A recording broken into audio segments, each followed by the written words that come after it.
Good evening. We bring you the latest in the world of sports. I'm Paulo Del Rosario. We give you the conversations you want to hear from your favorite icons and athletes. I'm Diego Dario. In tonight's game plan, we'll talk about the NBA playoffs, but first, we'll hear from our elite multisport athletes fresh from the 2023 Southeast Asian Games in Cambodia. Buckle up, sports fans. Let's get in the game.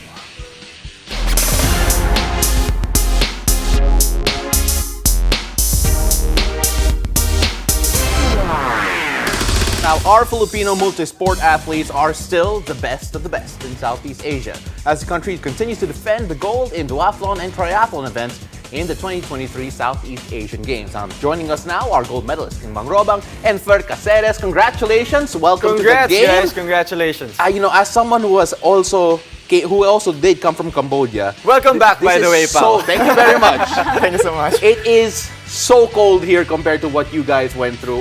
We were talking about it a while ago. The challenge of competing in Cambodia with the extreme heat. How was that feeling? And what did you need to go through to win that gold? Yeah, so that was actually probably the most challenging thing throughout this weekend. Well, that weekend in Cambodia. So Cape, where the race was performed, it was really scorching. As I said, 33 degrees, but felt like 42. So that was probably the worst thing we had to go through. But we are athletes, so we have to learn how to deal with this stuff. And that's what we did, and we performed as good as we could. Well, of course, and as an athlete, being uncomfortable is one of the keys to success, that's for sure. And Kim, you joined a lot of events in this edition of the SEA Games, winning gold once again in duathlon and silver in triathlon. Kim, what were the emotions nung finish line ka na? What was running through your mind, Kim?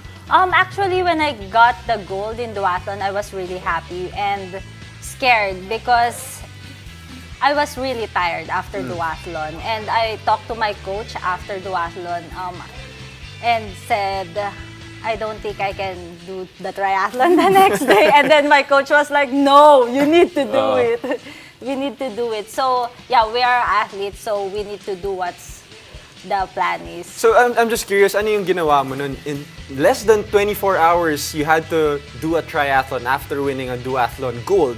Ano yung mga ginawa mo to recover, to prepare right away? Yeah, and of course, nagte-thank you rin ako sa support ng national team and national triathlon team. Kasi right after ko mag-race ng duathlon, minake sure nila na makaka-recover ako para maka-race the following day. We did ice bath, massage, everything actually, recovery training for that. Well, it's an individual sport, the events that you took part of, but then it's also a team sport in the sense that you're there to support each other no matter what and helping each other throughout all the conditions. Just how important were your teammates throughout this journey, considering the sweltering hot conditions, which I have to remind everyone, it was like you were in an oven, all right? You ended up coming out like bread. All right, but kung mainit na dito pa, mas mainit pa din. Pande Cambodia yung feeling, all right? But how important was the support of your teammates and the staff there to make sure that you're fresh for each and every event, because it was something else? Indeed, that was essential. Without that support, I can say I wouldn't have won. And also I would like to mention, because you said it's an individual sport, which is correct, but also, I raced with my kabayan, Kim Remolino, right? So we had a strategy, and I must say that I wouldn't have won without him. This is not because I want to be humble. No. That's super true. That's totally objective. I wouldn't have done it without him. So I want to say also thanks to him, and I'm proud of him. And of course, yeah, it's really supportive, and I'm very grateful to the whole national team, coaches and athletes, because they were very supportive throughout the whole event. And of course, it helps to have your people behind you, cheering you up. So of course, I just want to say I'm so grateful to all of them. Again, as you mentioned, it's individual, but then it's a team effort for sure. And Kim, I want to ask you the hard questions. Yes. Sanay na si Kim. Sanay na siya dun. No, but here's a question that she probably hasn't answered since 2015. She's now wearing a silver medal around her neck. And I'm sure there's mixed feelings with regards to the fact that, okay, silver medal yung suot mo ngayon. first of all, the conditions aside, one of the bigger issues was that the host nation, Cambodia, actually did naturalize a athlete to compete in your event and eventually took home the gold.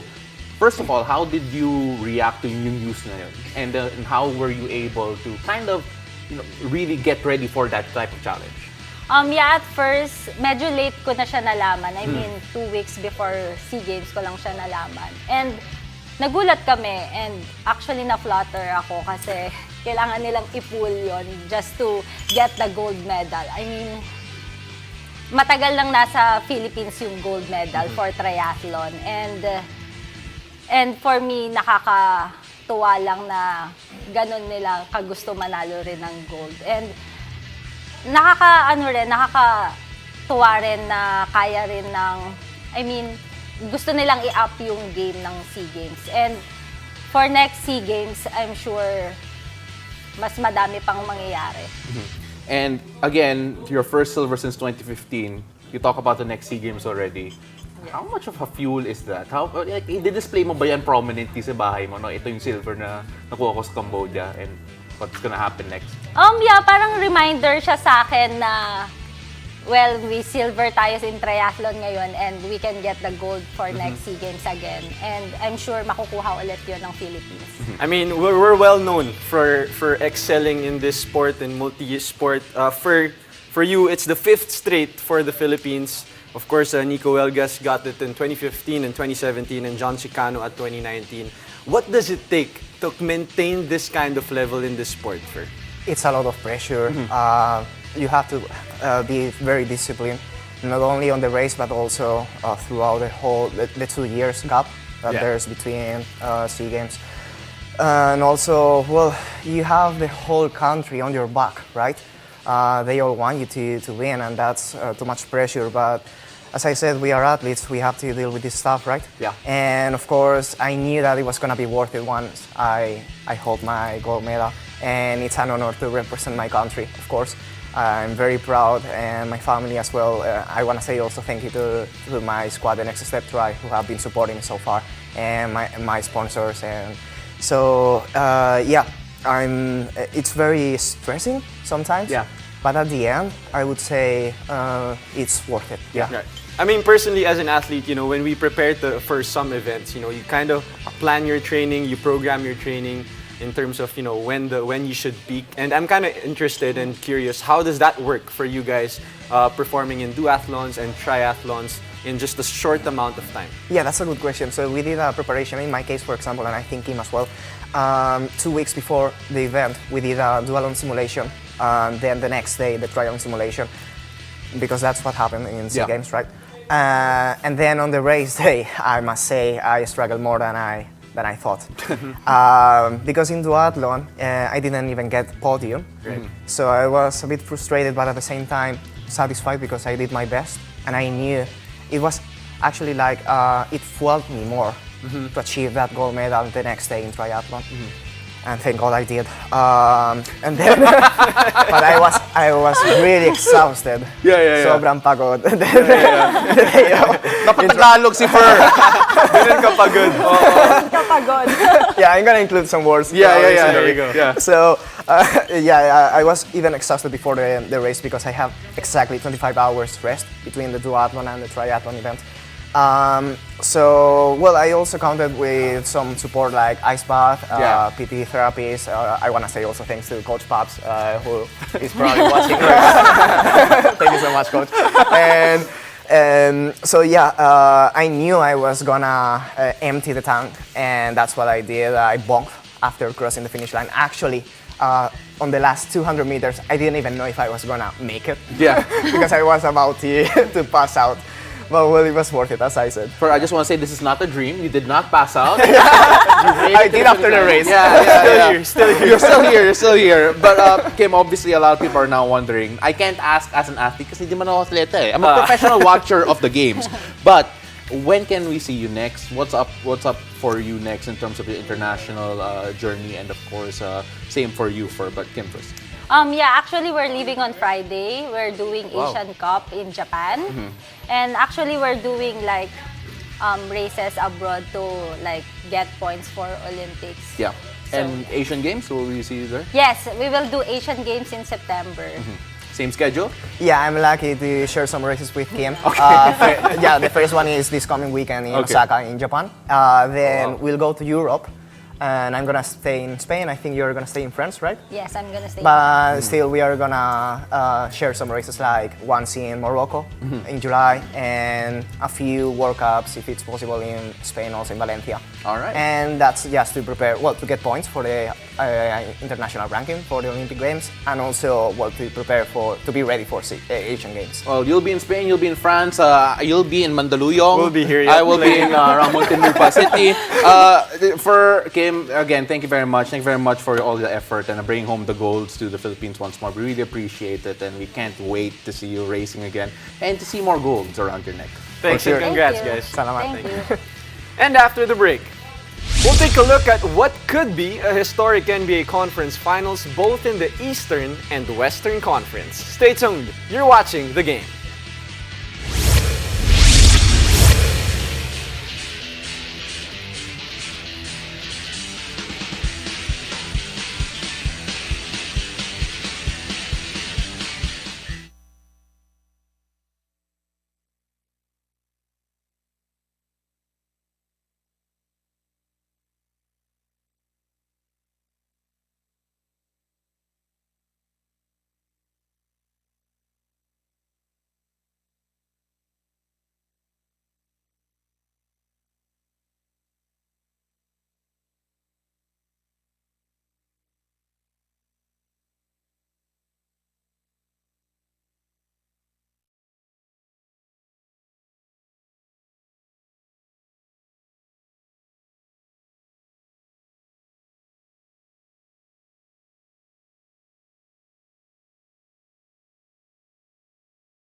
Welcome back, you're watching The Game. In an interesting turn of events, the underdogs are now one win away from booking a ticket into the NBA Finals. Will the Miami Heat make their first Finals appearance since 2020? And will the Denver Nuggets have their first ever in history? With us to break down what's going on in the Conference Finals is NBA Philippines All-Star analyst, my guy Isaac Go George. Welcome back to The Game. Thank you. I was finally back. And welcome back, Welcome Pao, back once I miss again. you guys. I miss All you right, guys. George, Isaac, let's talk about Miami first, of Yeah. course. What a run for them, being the 8th seed, now on the verge of, taking out the first seed and the second seed in the East. What have they been doing here in the playoffs, Isaac? This is where you see that conversation about Heat culture, because when you look at the Miami Heat, their two star players are star players, but most people consider them as fringe all-stars, where they don't make it every year. And then once you see going down that roster, you got some dogs, some guys who are undrafted, some guys who Amazing. really, everyone counted them out, but they banded together. They're playing great basketball, and they put the clamps on some of these teams. Magic Johnson said that he never saw the Celtics give up in the face of in their entire history, but then in the face of what the Heat did against the Boston Celtics this time around, why do you feel? You mentioned the Heat culture. But then the fact that Jimmy Butler is not necessarily the guy starring in this playoff run in the brightest, because there's been so many bright spots, who do you feel has stepped up the most in this Heat team? I think the easiest person to say is Bam Adebayo, because there's a stat when he scores above 20 points, they're undefeated this playoffs. Wow. But I don't want to go to Bam. Let's not pick a big man this time. Let's go with Caleb. I like how you laughed on that. Caleb Martin, where start of the season, he was a free agent.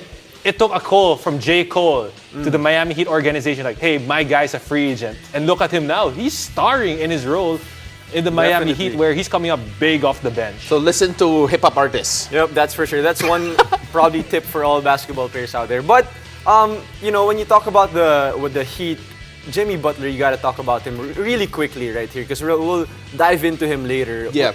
He's so simple for me. Like, he doesn't have that bag that maybe Dame has or Trey has or maybe Kyrie. For me, basketball is so simple for Jimmy. What do you see in him here in the playoffs? It's just a different level for Jimmy.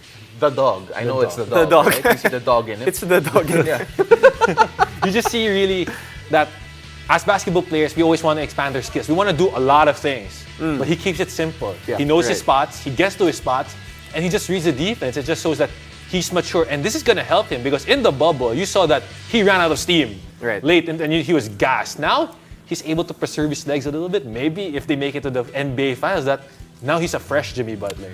You know what? Let's move on to the West here. And because our producer for the day is Rain Tixon, who is a diehard Nuggets fan, we'll talk about the Lakers first. All right, so when we talk about the LA Lakers here, a lot of people are questioning, are they going to be swept? Because they are on the verge of that, and it does not feel right to say that. If you told me that they'd be swept before game one, I'd say you're crazy. But then we're on the verge of it. What's been happening, and what do they need to do to change things? But I think, Pao, that's also the statement for the East. We did not expect the Boston Celtics to be one game away from being swept. I agree. But for the Lakers, if there's one person you do not want to go up against in that kind of series, it's still LeBron, where we've seen 3-1. We just have to remember 3-1 down in the finals against a great Golden State Warriors team. And it just takes one. And maybe they haven't figured out. D'Lo hasn't been himself. AD has now had to step up, because now he has to be both offense and defense, because he's going up against Nikola Jokic. Yeah. Well, first of all, this is the reason why the Denver Nuggets are so motivated going up against the Lakers, because Pau just talked about the Lakers, even if they're down 0-3. The narrative is against them.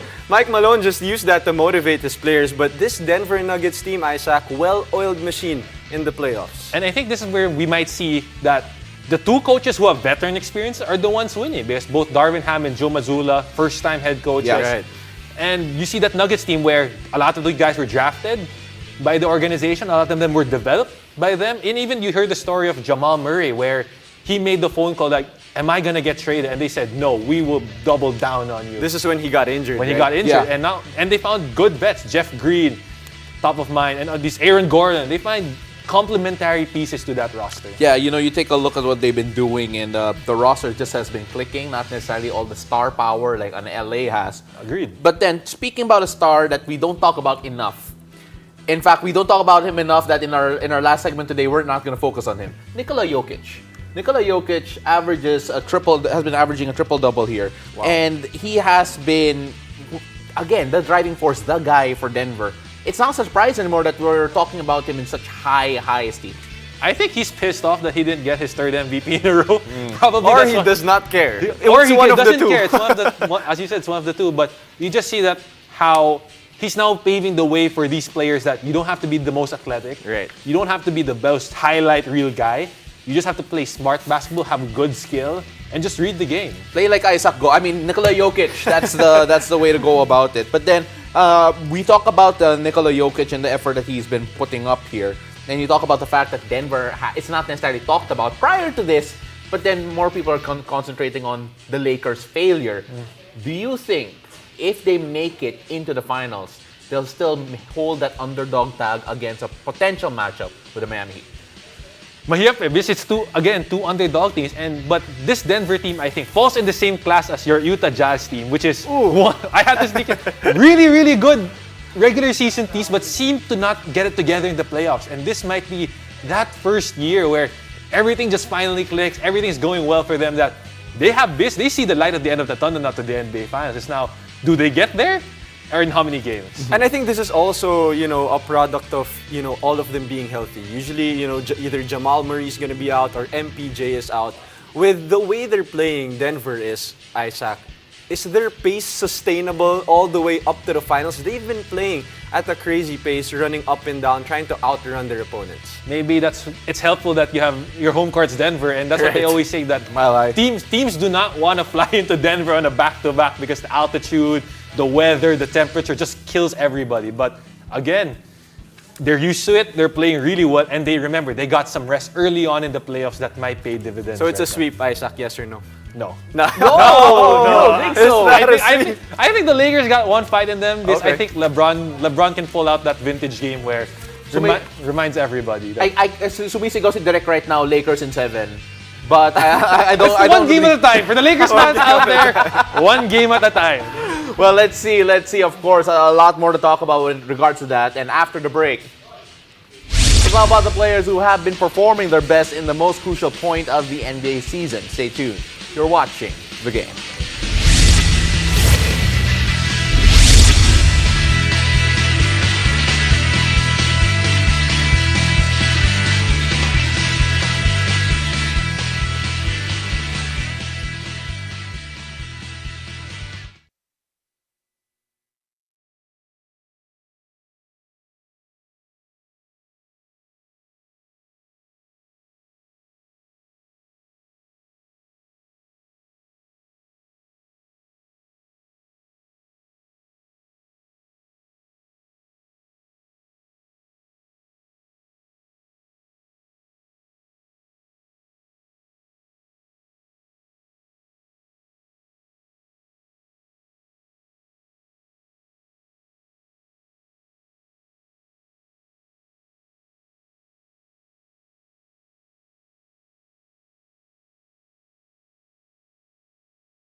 Welcome back to The Game. There are superstars and there are superstars in the NBA. There are just some players that shift to a different gear once the postseason arrives. NBA Philippines All-Star analyst Isaac Go is still with us to name the two biggest player performers in the East and the West. And this is a very easy list to make out, considering the body of work. So we're going to start off first, like we did earlier, with the East, with the guy with a dog in him. Back in the bubble, they needed a big face coffee. This time, they don't need any of that. They just need Jimmy Butler being Jimmy Butler. You take a look at what Jimmy's been doing, and it feels like there is a switch in Jimmy between regular season and postseason Jimmy. Yeah, you agree, and I think it's also the team as a collective that there's a lot of questions. A lot of the guys weren't performing. And I think it became a blessing in disguise that Tyler Hero got hurt. But we're besides the point. If you look about Jimmy Butler, a guy who's been called out a lot, like arguably even he said that I did not work on my basketball game as much when I was in high school. It was only in college.